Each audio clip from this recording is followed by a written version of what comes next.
Let us be still in the darkness of our sacred space and listen to this quiet around us. For even in the quiet, there's the gentle being with others.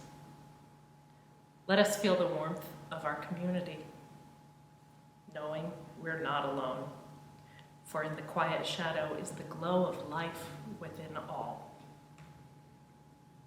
Let us know in the darkness the gift each candle bears, a small flame, a diminutive light, yet the wondrous gift to kindle another's glow.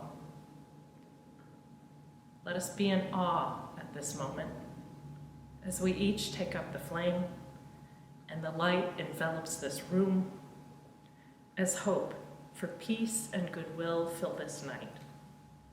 So may it be.